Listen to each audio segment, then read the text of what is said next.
Assalamualaikum warahmatullahi wabarakatuh. Waalaikumsalam warahmatullahi wabarakatuh. Waalaikumsalam warahmatullahi wabarakatuh. Selamat pagi anak-anak. Pagi, Bu.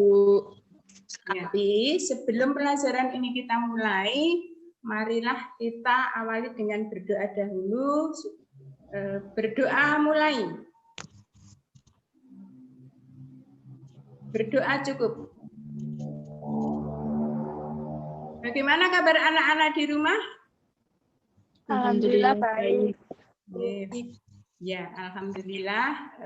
Anak-anak tetap semangat ya, meskipun belajar dari rumah, tetap semangat walaupun belajar di rumah. Ya. Pada pelajaran kemarin kita sudah mempelajari mengenai teks cerita fantasi pada bagian unsur-unsur intrinsik. Masih ada yang ingat unsur-unsur intrinsik itu apa saja? Alur, Ya, tokohan, latar, sudut pandang, gaya bahasa, monolog. ya, sudut pandang, gaya bahasa, dan apa? Ada apa lagi? Amanat, ya, ada amanat. Amanat. Nah, pada pembelajaran ini nanti akan kita tekankan pada amanat. Karena dalam teks cerita fantasi itu ada amanatnya. Amanatnya itu nanti ada hubungannya dalam kehidupan anak-anak sehari dengan yang ada pada cerita fantasi itu. Anak-anak, kemarin kalian juga masih ingat untuk struktur teks cerita fantasi. Nah, di sini akan kita bahas mengenai struktur teks cerita fantasi.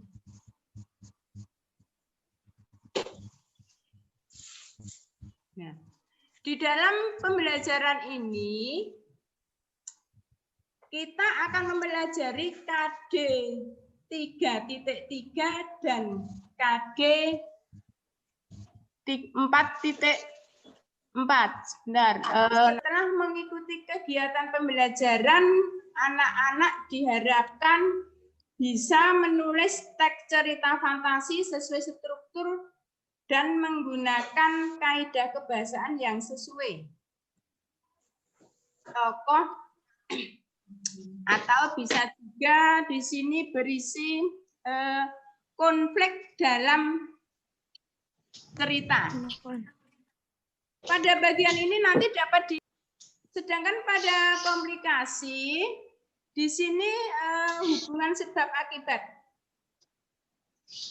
Pada bagian ini dimulai dengan timbulnya konflik atau masalah hingga masalah itu nanti menurun atau di sini bisa dikembangkan melalui menghadirkan tokoh lain atau mengubah latar, misalnya dari latar zaman yang berbeda, dari zaman lampau ke zaman masa depan, misalnya seperti itu.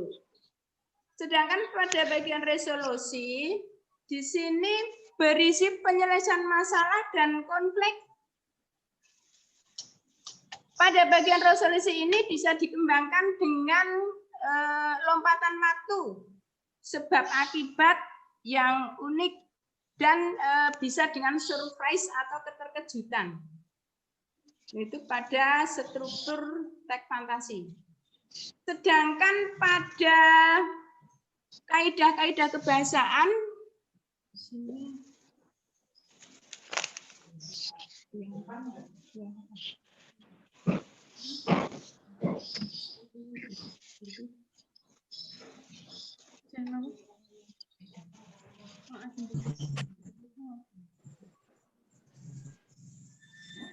sedangkan pada kaidah-kaidah kebahasaan teks cerita fantasi itu diantaranya ada sebagai sudut pandang penceritaan.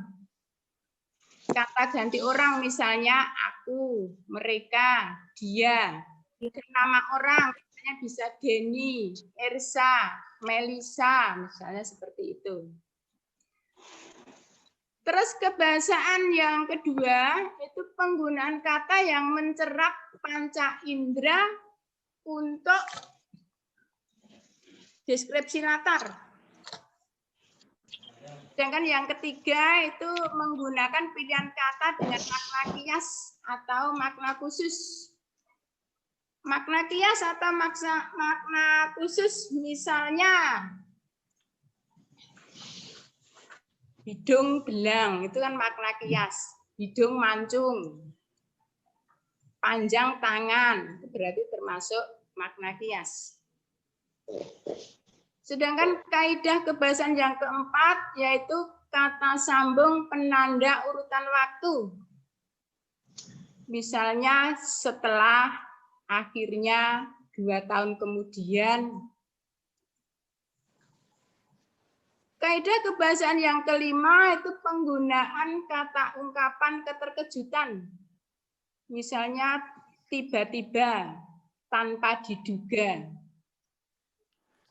Dan kaidah kebahasaan yang keenam yaitu penggunaan dialog menggunakan kalimat langsung. Jadi dalam cerita fantasi itu untuk dialognya itu menggunakan kalimat langsung. Kalimat langsung. Ya. Yaitu mengenai struktur teks cerita fantasi dan kaidah kebahasaan teks cerita fantasi. Bapak anak-anak ada yang mau ditanyakan? Tidak. Tidak. Tidak, Bu. Kalau sudah jelas, di sini akan Ibu tampilkan untuk contoh teks cerita fantasi. Di sini ada contoh teks cerita fantasi yang berjudul Belajar dengan Gajah Mada. Nah, di dalam teks ini nanti akan memuat itu struktur dan kaidah kebahasaan. Coba kalian pelajari dulu. Itu ada bagian-bagiannya. Ada yang termasuk orientasi, ada yang termasuk komplikasi, dan juga ada yang termasuk resolusi. Bu, pagi yang cerah, Ardi, Handi, dan Dani berada di Candi Trowelu. Ya, di sini yang termasuk orientasi. Di sini yang pertama itu adalah mengenalkan latar. Latarnya itu di Candi Trowelu. Terus mengenalkan tokoh. Tokohnya ada Ardi, Handi, dan Dani. Tolong, tiba-tiba terdengar suara Handi berteriak minta tolong. Ya, cukup. Ya, jadi di sini untuk bagian komplikasi itu isinya itu timbulnya masalah. Di sini timbulnya masalah itu dimulai atau ditandai dengan tolong. Tiba-tiba terdengar suara Handi berteriak minta tolong. Nah, di sini juga untuk kaidah kebahasaannya menggunakan kalimat langsung. Tolong, tiba-tiba terdengar suara Handi berteriak minta tolong. Di sini. Sekarang coba kalian baca itu yang bagian resolusi. Murianti. Selesai Dani menyelesaikan kalimatnya, terdengar dentuman keras. Boom. Di sini resolusi. Resolusi itu adalah penyelesaian masalahnya. Di sini bagian ini. Selesai Dandi menyelesaikan kalimatnya, terdengar dentuman keras boom. Seakan ada yang mengangkat mereka bertiga. Tiba-tiba sudah kembali berada di area Candi Trowulan tempat mereka. Berarti di sini termasuk resolusinya. Sudah menyelesaikan. Jadi di sini untuk amanatnya dalam belajar dengan Gajah Mada ini sebagai manusia atau anak-anak sebagai pelajar, itu anak-anak tidak cukup hanya dengan belajar saja, tetapi juga harus dalam hidup anak-anak harus bermanfaat untuk masyarakat, harus mempunyai tanggung jawab, harus disiplin dan harus mempunyai sopan santun. Nah, di sini untuk amanatnya. Jadi dalam teks cerita fantasi itu, setelah pembelajaran ini nanti anak-anak akan ada evaluasi, yaitu nanti mengerjakan tugas yang berupa cerita teks fantasi. Selain ini nanti akan saya share lewat WA, nanti anak-anak mengerjakan Yang pertama itu nanti anak-anak menentukan strukturnya, yang kedua menentukan atau mencari kaidah kebahasaannya, dan yang ketiga nanti anak-anak menentukan amanatnya. Amanatnya apa dalam cerita itu. Bisa kita simpulkan bahwa dalam teks cerita fantasi itu strukturnya ada berapa anak-anak? 3. 3. Apa saja? Orientasi, Komunikasi, resolusi. Ya, ada orientasi, ada komplikasi, dan ada resolusi. Sedangkan kaidah kebahasaannya ada berapa anak-anak? 6. Ya, 6. Apa saja? Sebutkan. Penggunaan kata ganti dan nama orang sebagai sudut pandang. Ya. Penggunaan kata yang diserap panca indera. Menggunakan pilihan kata dengan nasihat menggunakan. Sedangkan yang terakhir Penggunaan dialog atau kalimat langsung dalam cerita. ya, menggunakan dialog atau kalimat langsung.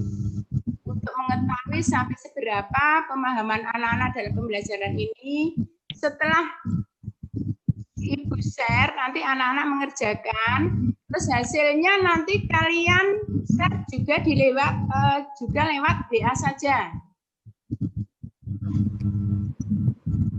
Ya, maka ini akan Ibu share untuk evaluasi untuk pemahaman anak-anak. Cukup anak-anak, maka pembelajaran kali ini kita cukupi sekian. Anak-anak di rumah tetap mengikuti protokol kesehatan. Marilah pembelajaran kali ini kita tutup bersama-sama dengan berdoa. Berdoa mulai. Berdoa selesai. Sampai di sini. Assalamualaikum warahmatullahi wabarakatuh. Waalaikumsalam warahmatullahi wabarakatuh.